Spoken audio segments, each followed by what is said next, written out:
got 5 rushing touchdowns and now 6. Welcome back to the Select Start Fantasy Football Podcast. I am your host and moderator, Ace, back with the usual fantasy football suspects, Kosher Killer, Big Baller Ed, Nye, that's Ian, spelled backwards. How we doing, fellas? Doing good. Championship week. Hey, sometimes you get to fantasy football weekend, and sometimes you get to celebrate it on Christmas morning, so Christmas afternoon for some of you guys. So I think it's pretty good for most people out there these days. Yeah, a lot of people won championships Friday on Christmas. A lot of people lost championships. Yeah, and a lot of people lost. You're right. You're definitely right. That we'll get to that. But as we mentioned, we've reached the end. Officially, week 16 is in the books, and so are most likely a lot of your leagues, guys. Our Select Start League has one more week to go, so here we are. Here to deliver the goods for all those who have games in week 17. You guys ready to do this thing? Let's get right into it. I'll start off tonight's show with top performers, as we, most often do. And I'm going to start with the obvious. I'm going to start with the guy who ended my semifinal game on Christmas. I'm going to start with Alvin Kamara. Rushed for over 155 yards and 6 touchdowns, and pretty much closed my casket this year. The Saints do have plenty more to play for in week 17. So if you have AK-41 in the championship round, you should feel extremely confident. They have the Seattle Seahawks, who have had their problems containing the run. So, I can realistically see him going for another 2 to 3 touchdowns. So, that's just me. I'd actually, the bitter person who lost to Alvin Kamara wants to see whoever plays him have to deal with at least 4 touchdowns. I don't know. Call me selfish. And lastly, I'm going to highlight a player on my team that wasn't expected to keep that same energy this last week and did exactly that. My man, David Johnson, rushing 12 times for 128 yards and a touchdown. He added a receiving touchdown, and in my opinion, really improved his fantasy stock going into next season. David Johnson is looking like the David Johnson of old, just in time. I'll ladder it back to you guys, top performers. Let's start with you, Nye. Yeah, obviously we can. You guys are going to hit on some of these names. There are a lot of guys who, sneakily were put into lineups and were really expected to produce the way they did, and probably ended up being the difference between you winning and losing this weekend. And I'm going to start with Michael Gallup in that game against Philly. He popped up out of nowhere, snaring 6 catches on 8 targets. 121 yards and 2 touchdowns.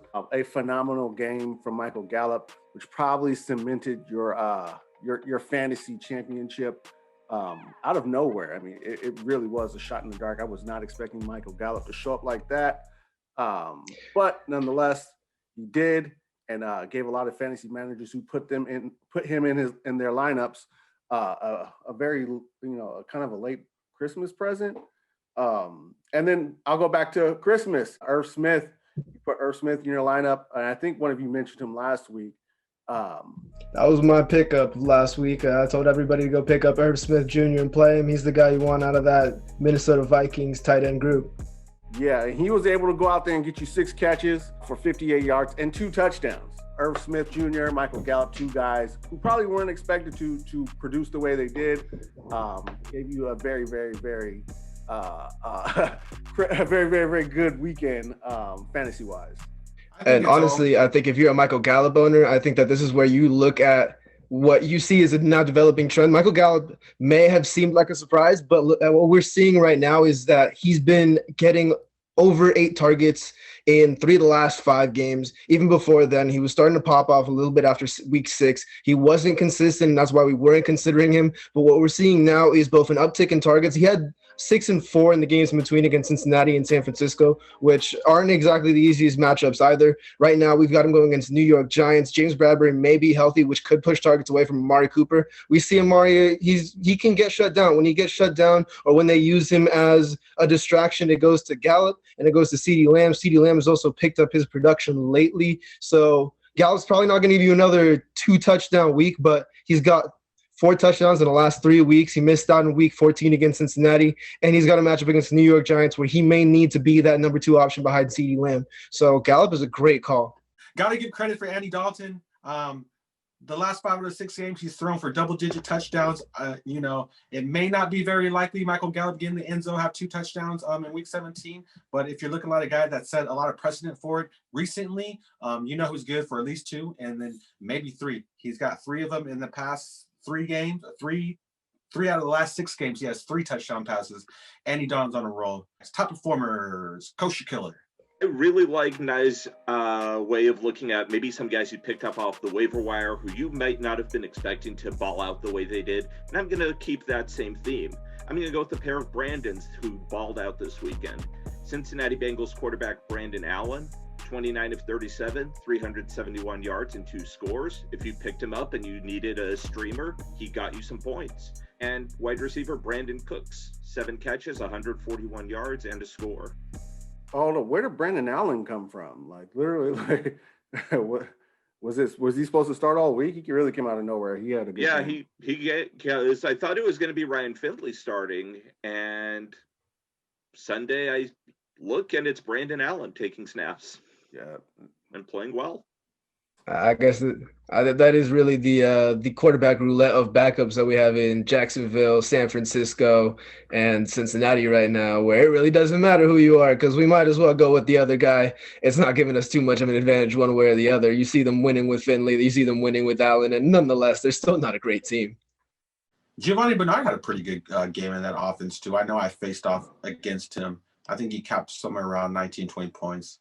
T. Higgins had a monster game. Maybe for fantasy those Bengals are doing you much, but they still kind of stink. Big Baller Red, top performer, sir. All right, so I'm going to start off and call out the duo playing over with the Buffalo Bills, Josh Allen and Stephon Diggs. And now that the season is getting towards its wind down, I think it's a great time to look back at a newly formed duo at the beginning of the season that we had a lot of questions about.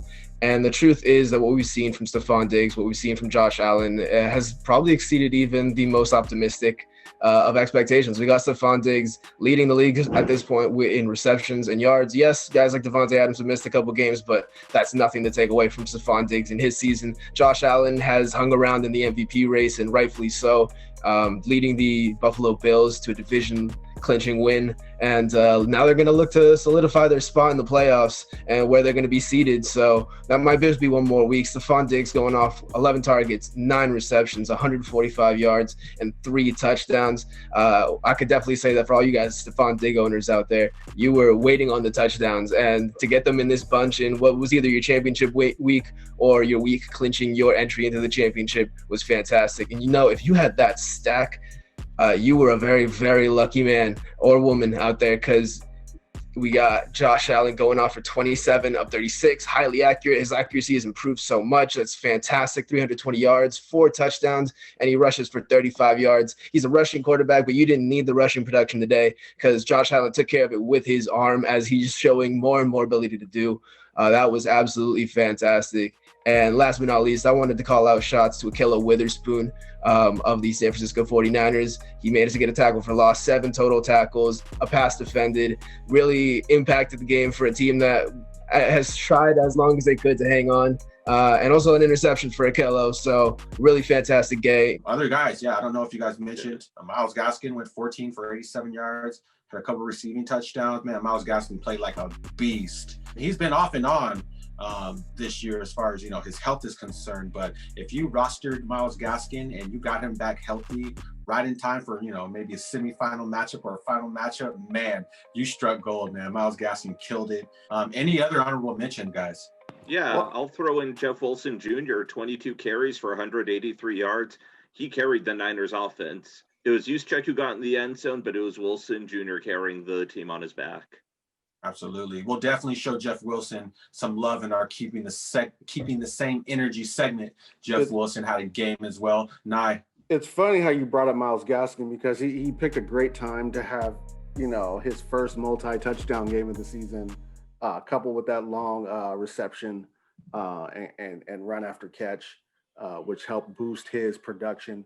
Myles Gaskin, definitely one of those you probably plugged into your lineup, kind of just hoping to get a decent day, and you just end up having a phenomenal output from Myles Gaskin. Would probably set up your whole weekend perfectly.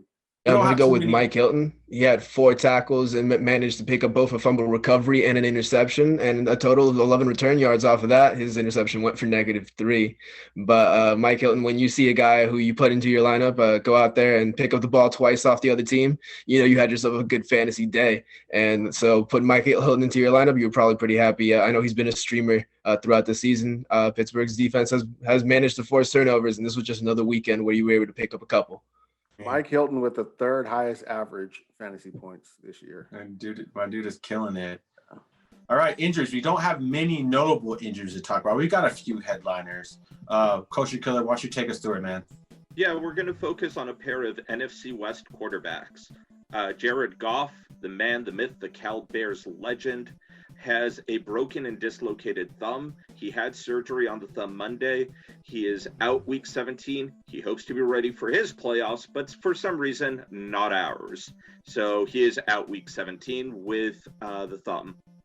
Kyler Murray on Arizona has a lower leg injury. Cliff Kingsbury says the team will not start him if he is, quote, not at or near 100%. And the lower leg injury limits his mobility. So keep an eye on him to see if he'll get his usual reps in practice going forward. All right, let's circle back. Mr. Jared Goff, they've got Arizona. That would appear to be a tasty matchup on paper for a guy like, for any quarterbacks. I mean, have had relatively decent success against the Arizona Cardinals pass defense.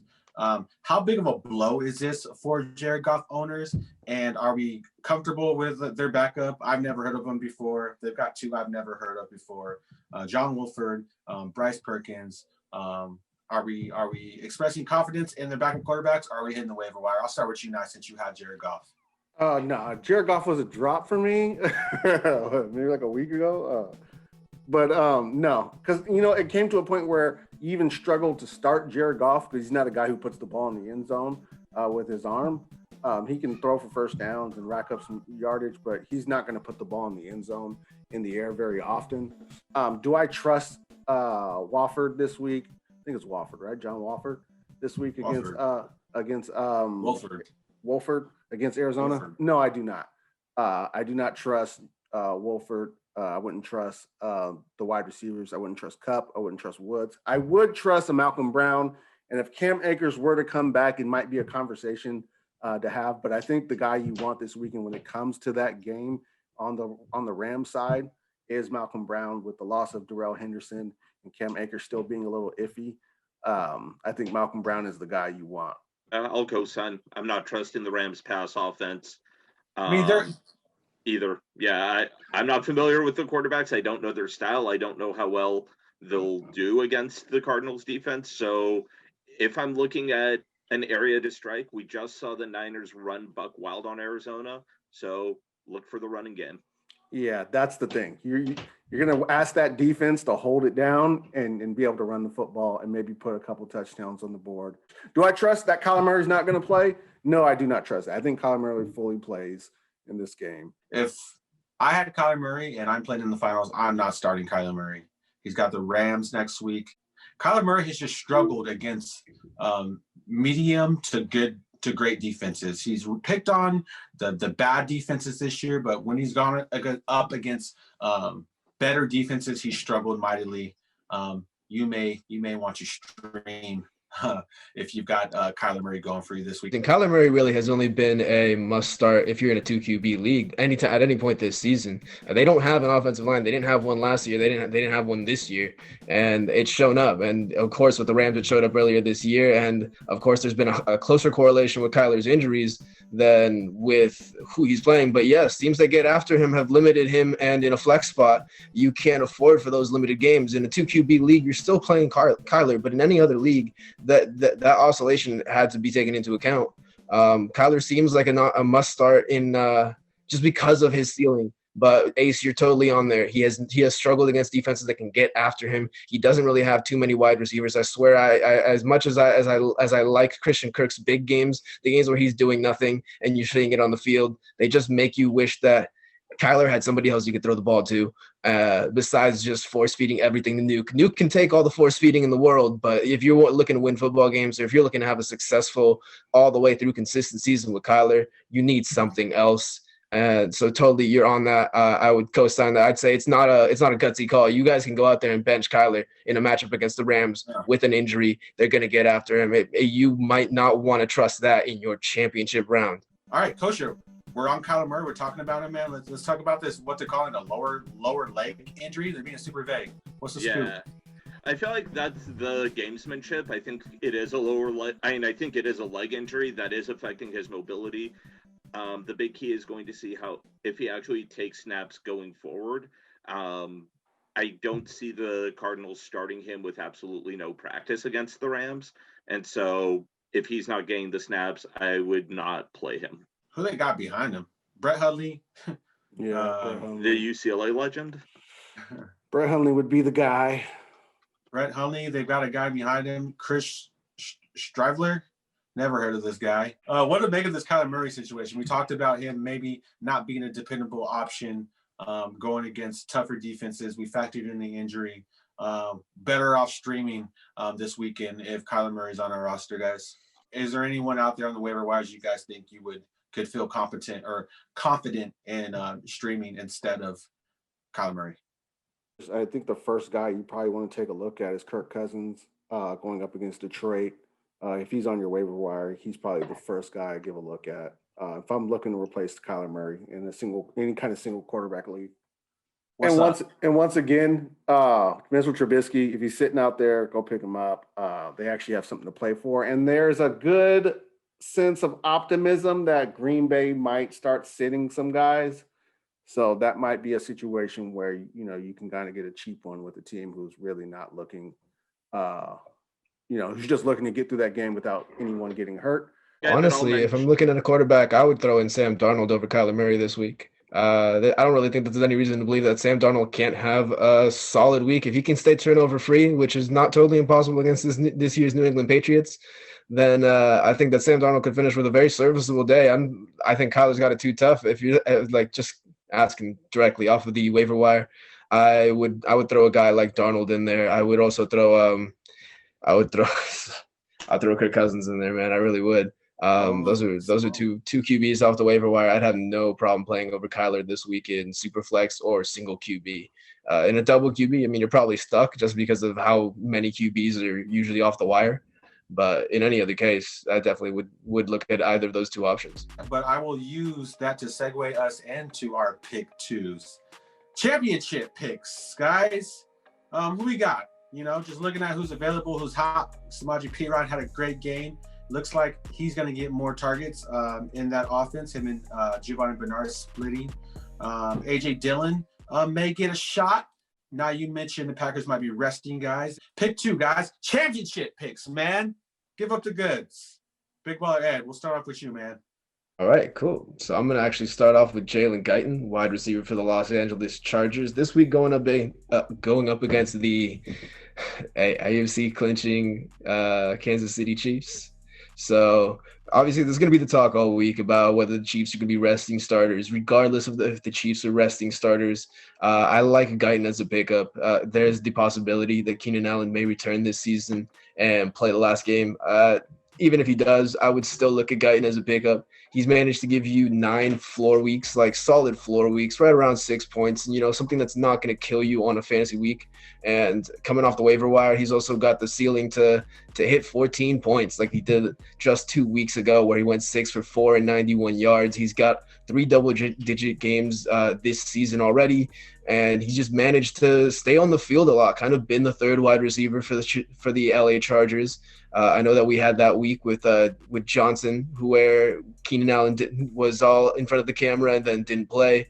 But honestly, Guyton was involved in that game as well. The most consistent involvement of Chargers wide receivers outside of your Mike Williams and Keenan Allen. I like his ability to give you 14 fantasy points in an important week off the wire. Absolutely, he's going to be my first pick too. And the follow-up to that, I'm also going to jump in on Jerick McKinnon. I've talked about McKinnon and his funky production all season long. Started off the season doing well, became a hot pickup. and then fell off the face of the earth.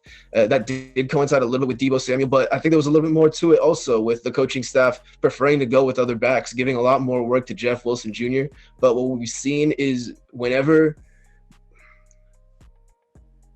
Raheem Mostert, man, see how these names just disappear for moments? Whenever Raheem Mostert has been off of the field, Jerick McKinnon has managed to put up very respectable fantasy outings with very few snaps because he seems to get around 3 to 4 receptions, 30 to 40 yards, maybe a carry or two. And in the first couple weeks of the season, those receptions were coupled with touchdowns. Later this season, they weren't coupled with touchdowns, but he still gave you 12 fantasy points last week on just 4 targets, 3 for 28 yards.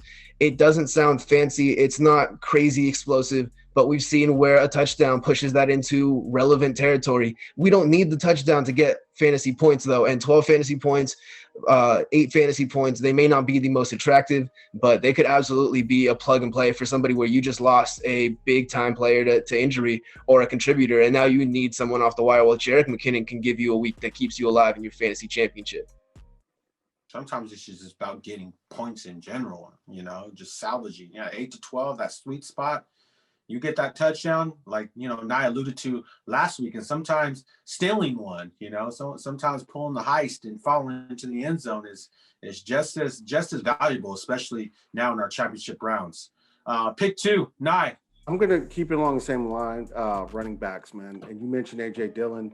I think this is a guy who's in line for the bulk of the workload this weekend as they face off against the Chicago Bears.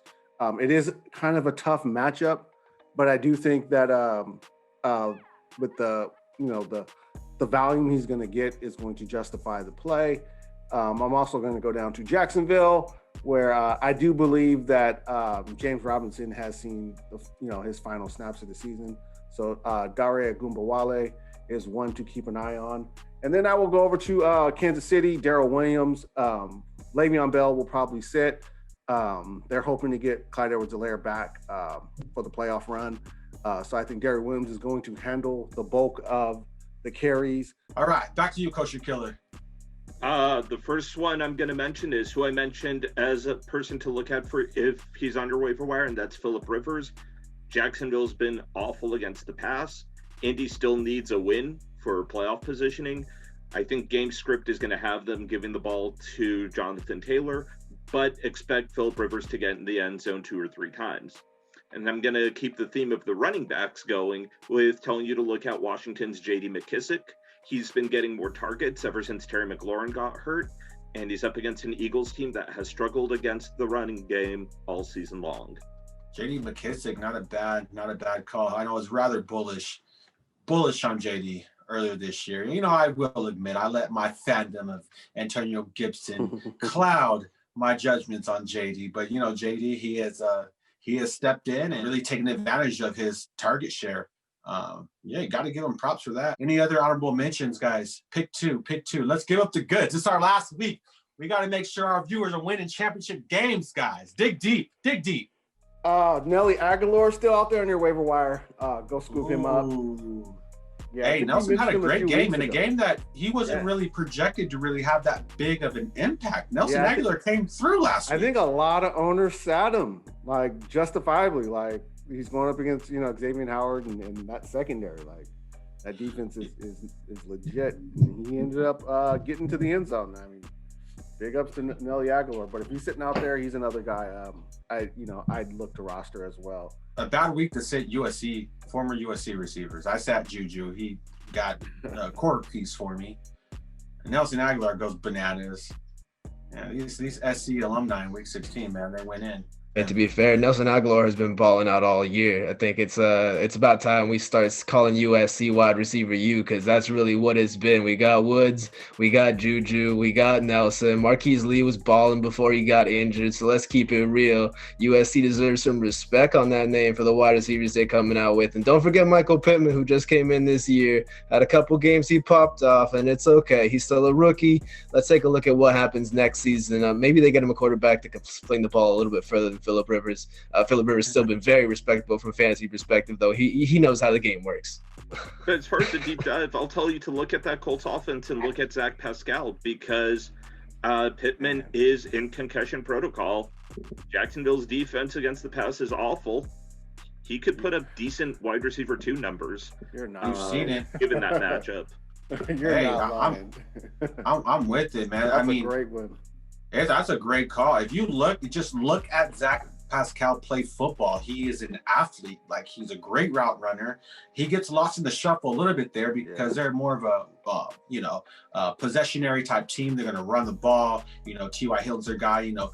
Phillip Rivers has been spreading it around all season long. But Zach Pascal, I mean, he led their team in receptions and touchdowns last year. He certainly proved that he can perform. I co-sign that. Great pick, Coach. And he's finally getting in the end zone. 3 scores in his last 2 games. I wanted to throw in the name of Deshaun Hamilton and just taking also a look at the Broncos wide receivers. We've seen Drew Lock struggle to put up consistent weeks for himself, but he's managed to fling it around every once in a while. Give Tim Patrick, Jerry Jeudy, even Deshaun Hamilton earlier in the year have had good weeks with decent target shares. And what I'm looking at here is them playing the Las Vegas Raiders. Hamilton did come in last week after some really low snap share, no target games, but we also seen that Deshaun Hamilton in the past, given the opportunity to be on the field, can give you a 14 to 15 point week. And with Jerry Jeudy struggling last week with his drops, they probably look to get more receivers on the field. And honestly, Jeudy had a lot of targets and way too many drops. It's around time, I think, that either he step up or they're going to look at somebody else in the last game of the season. Obviously, coming back, Jeudy's got that capital, but the coaching staff is going to need to do something to get him in this offseason to work on what he's lacking right now. Let's keep that same energy. Last week, we put David Johnson, my boy, up against Tony Pollard, and it really wasn't close at all. I mean, with the return of Zeke last week, that definitely ate into Tony Pollard's production rushing, only 9 times for 12 yards. And David Johnson obviously had that monster game, running for over 120 yards, had a couple touchdowns. Really the only player on my roster this week that really brought it. So David Johnson, roses, my guy. So, and this final, keeping the same energy, I'm putting up our man Jeff Wilson Jr. My man came through, had a monster game, rushing for 22 times for 183 yards, with rushing and receiving touchdowns. And man, I'm not sure there's a more underrated player, at least fantasy player, in the league. When Jeff Wilson Jr. gets his touches, he absolutely delivers. And I'm pitting him up against Andy Dalton, the Red Rocket. Last week against the Eagles, he had over 370 yards, going 22 for 30 with 3 touchdowns. He finished as a top 3 quarterback with over 25 fantasy points in our league, and maybe the best performing backup quarterback all year, guys. Maybe hot take, maybe not. Who we got, guys, to keep that same energy? Jeff Wilson Jr., the Red Rocket, Andy Dalton, Kosher Killer, break the ice. I got Andy Dalton keeping that same energy.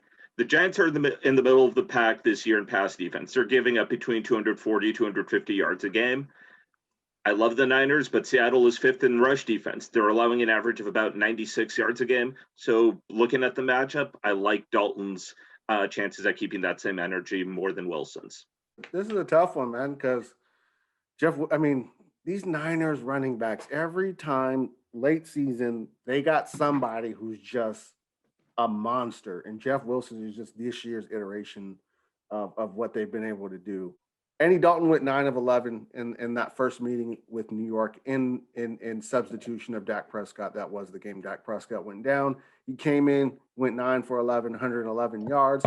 Very, very efficient, seeing as how he's coming off the bench cold. They will be in New York this weekend. I do like Andy Dalton, but I cannot go against Jeff Wilson, especially with Seattle, possibly resting some guys. I think Kyle Shanahan is just, he's going to play to the standard he wants to play. Like he is set, and they're going to play their guys. I fully expect George Kittle to be out there. I fully expect Jeff Wilson to be out there. Whoever the quarterback is, CJ Beathard, it doesn't really matter. I expect him to play up to the standard, and I think Jeff Wilson's going to go out there and give them another big game. I looked back and forth at both of these guys, trying to figure out who I liked more. Obviously, Jeff Wilson became a lot more attractive with Mostert out of the lineup, you really saw that he was going to get all those carries. The 22 carries was fantastic. And it's very difficult to say no to Jeff Wilson. I know AC were riding me for him earlier this season. And for that reason, this is very hard for me to do. But I have to go with Andy Dalton this week going up against the Giants. Dalton, since coming back, has managed to score 2 to 3 touchdowns in every game, except for one. But that's not actually why I'm calling Dalton. Dalton hasn't really had too many overly explosive games. Even most recently, last week, he had 377 yards. Before that, the most yards he had total was 285 because he was hanging around the 200-yard mark. And the reason that I'm sticking with Dalton isn't because I think he's going to give me another 300 plus yards or even around 285. It's because I'm thinking Dalton's probably going to give me another 200 and 2 touchdowns. There's going to probably be an interception in there because while he's been throwing touchdowns, he's also been turning the ball over about once a game, 2 games in there where he didn't. And this is a decent enough sample size for me to say you can kind of expect a 11 to 14 point outing from Andy Dalton. And with the San Francisco 49ers, I have one concern, which kept me from playing Jeff Wilson in lineups that I had him in last week. Obviously, my mistake, but I'm going to stick with that confidence in that the San Francisco 49ers with a backup quarterback can get blown out of the water really early in a game. And it's going to get difficult to run the ball through Jeff Wilson. They do have Kittle back. Brandon Ayuk was dormant last week, and I don't know that I would expect another dormant week from Ayuk. George Kittle not to be involved, for San Francisco to stay in this game enough to against Seattle, who needs a win this week to really San Francisco season's over. Everybody knows it inside the building. They're still going to go out there. They're still going to play, but they're not making the playoffs anymore this year. Seattle has something they need to play for. This really could be a game where if Russ cooks early on, they might have to move away from Jeffrey Wilson. He still might give you a pretty solid day, but I think that Jeff Wilson's ceiling this week could be Andy Dalton's floor. We will certainly see how it will play out. I have to fact check this, but I am 99% sure that our Keeping the Same Energy champion this year is Kosher Killer. He's been more on target with his picks all year. So Kosher, roses, my brother. I'm in the consolation bracket, but I will take these roses. My man Kosher has had more hits than misses on our Keeping the Same Energy segment by far, but I'll have to fact check that, and then next week on our recap show, I'll have the numbers for you guys. We're gonna stat correct them? It's cold blood. The commission's gonna make a roster edition here. Oh, don't go there. Oh, that's cold blooded. I have all of our old scripts, and I definitely keep track of all you guys' picks, so I'll just have to go back and see. But just off the top of my head, I'm pretty sure, Kosher, you've been on fire to Keeping the Same Energy segment. How do you feel? Feels amazing. But the only reason I'm unfair is because I'm working with 3 great co-hosts who force me to do some really good work and really deep dives. So all the credit goes to y'all. Look at him, team player. All right, well, that is going to wrap it up for our show in this week 16 recap, week 17 championship primer. Hey guys, we got one more show for you guys this year. It'll be our awards show. We'll talk about biggest disappointments, best offensive player, best defensive player. I'm sure we'll throw some more categories in there. But so we'll have a lot of good stuff for you guys left this year. How you guys feeling? I know in our league, I just got the boot in our semifinal league. I believe Big Baller got the boot. Nye's in the championship again.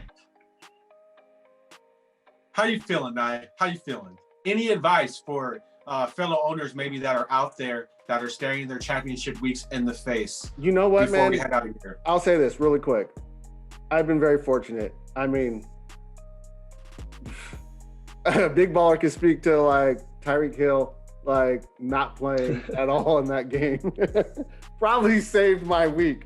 Honestly, it really did. So Naya's going to do what the J.K. Chargers Dobbins had to are leave the not game doing early. this year. Like I got Thus is the nature of fantasy football. I got a gang of breaks. Like, J.K. Dobbins leaving early. Like that blizzard Sunday night was just like, hey, and Okay, circle back around. give the people out there some championship advice. You know what? I'll say this. Understanding your team in and out so you can make the right decision.